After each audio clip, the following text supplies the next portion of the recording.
Pleased to be joined now by Minnesota football head coach PJ Fleck. Coach, first of all, thank you for joining me here this afternoon. I got to ask you, what was this offseason like for you this time around going into 2022 now? All right, so you guys bounced back a little bit in 2021, more of a normal season, normal offseason now. So what was it like going through the winter and now heading into the spring, almost into the summer now? Well, I think that, we're getting back to some type of normalcy. 2020 was challenging for everybody. I mean, I'm not saying it doesn't count, but there's a lot of things that were outside of our control, with 35 players being out at one time, COVID running rampant, people opting out. I don't know how you can give any validity to that year whatsoever, to be honest. What we did was do everything we can to be the best team we could possibly be, continue to be there for our players, be the most empathetic program in the country for each other. And I think that helped us in 2021. There were some games that we'd love to have back, but there's also some games that we won that were incredibly close. And finishing the year with a 9-win season for us was, again, for me as a head coach, I felt like I failed the team because I didn't feel like I got the most out of them. And that's how I evaluate me. But we did win 9 games, which was for the 4th time in the history of the program, 9+ wins. So we did a lot of really good things, but we also knew that we have a lot of meat left on the bone. With a lot of the core guys returning, they've attacked the offseason tremendously. From January all through right now, we play our spring game on Saturday. They have done nothing but overachieve, pick them up, put them down. Whatever we put in front of them, they've just crushed. And it's been a lot of fun. This is a really fun team to coach. A lot of guys who have played a ton of football. And our whole motto for the year has been break the boring. I think there's a lot of people who, during COVID, when we weren't working, wanted to go back to work. And there are people that now that you get back to work, now you don't want to work. You always want what you can't have. And so we just wanted to break boring. We wanted to bring a shining light to this city and a lot of energy back to our program after, so many times being apart. And I think we accomplished that. So when you talk about break the boring, you mentioned that there's a good amount of veterans coming back. And so before we actually get into those veterans, I actually wanted to ask you about, you guys came out with the number 49 recruiting class overall, according to the 24/7 Sports Composite, Gophers for 2022. So a solid recruiting class. How do those young guys mesh in with this veteran core group of players that you mentioned that are coming back for next season? Yeah, I think it's harder and harder to sit and look at evaluations of numbers of where people rank in recruiting. Besides people who are taking 25 high school players a year, we took less high school players than we ever did last year because we had so many players returning. And then we hit the portal for 6 or 7 kids. And 6 or 7 kids are going to be immediate impact starters, and they don't get put into those rankings too. And this year, I mean, we've got, like I said, 5, 6 starters that I think can play for anybody in the country. So that's part of that recruiting class.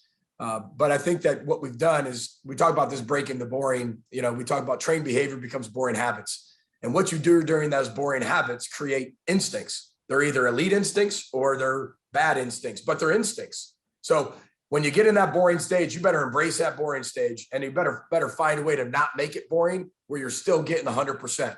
And this team is doing that academically. They're the highest GPA in the history of the program. Socially, our guys are doing the right thing off the field, and we're building relationships left and right.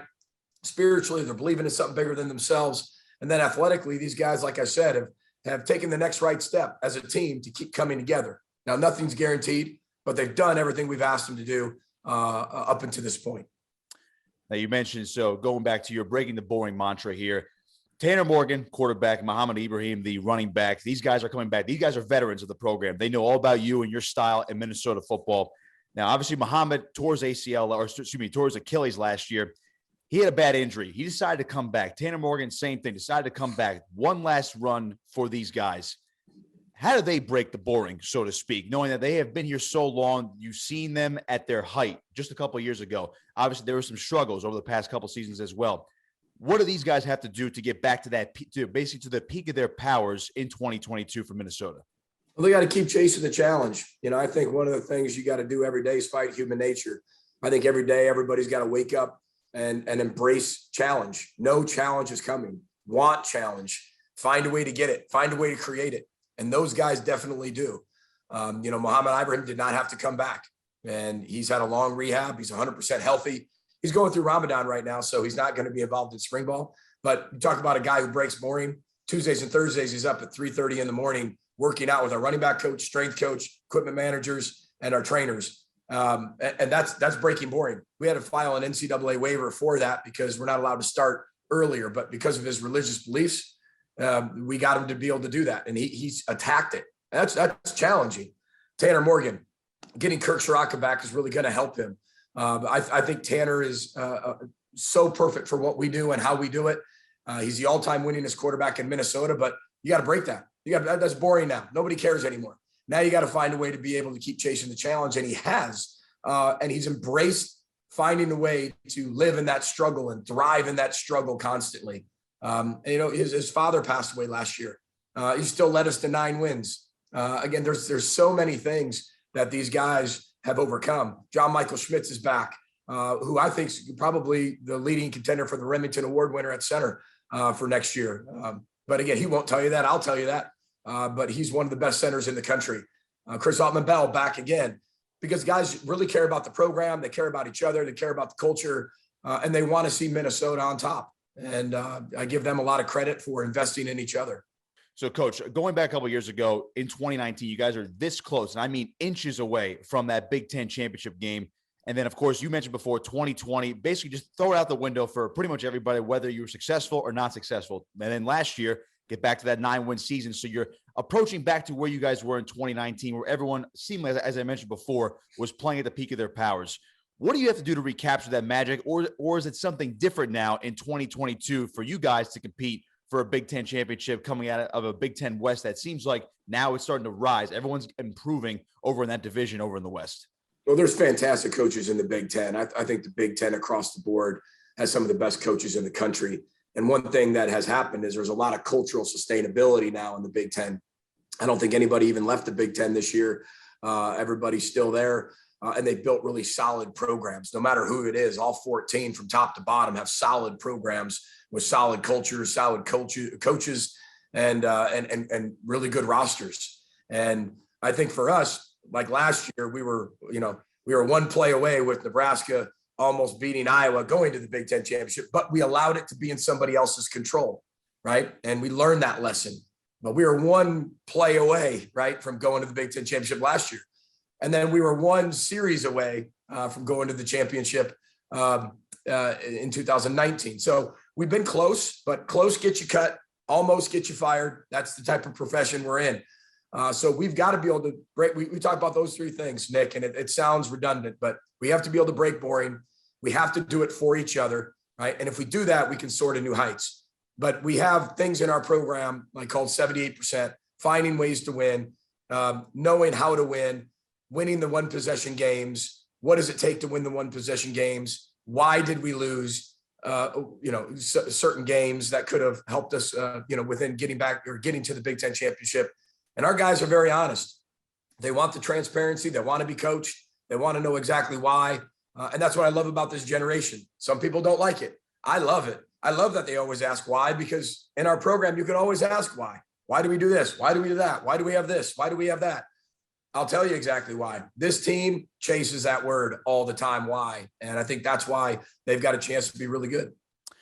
You guys kind of remind me of what Michigan did last year. Now, everyone said, Ohio State, maybe Wisconsin over in the Big Ten West. This is what the Big Ten is. It's Ohio State and it's everybody else. No one really gave Michigan credit. They go out and beat Ohio State and they win a Big Ten championship and get to the playoff.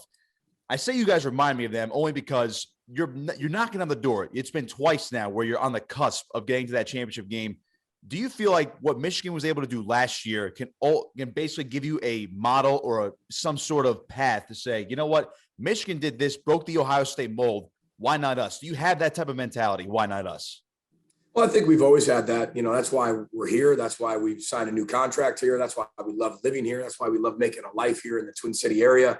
It's a wonderful place to live. It's a wonderful place to go to school with incredible resources and opportunities. And so why not us? And I think everybody in the Big Ten right now is saying that because the parity across it is better than it's ever been. But we're going to focus on us. We have to focus on Minnesota. Nobody's going to put more pressure and nobody's going to put more expectations and no one's going to challenge us more than ourselves. They know we're very close and you got to get close before you get there. And we're taking all the necessary next right steps for that to happen. And one thing I love about it, we can't predict just one year, hey, this is the year or this is going to happen. But we've been in the fight. and been in the hunt and been in the conversation over the last few years. And that's all we can keep doing. And sooner or later, the more times you're in the hunt, gives you a better chance to actually finally accomplish it. So we'll just keep changing our best every day, keep focusing on Minnesota, and keep focusing on how we can make our program better and learn from our past to create our future.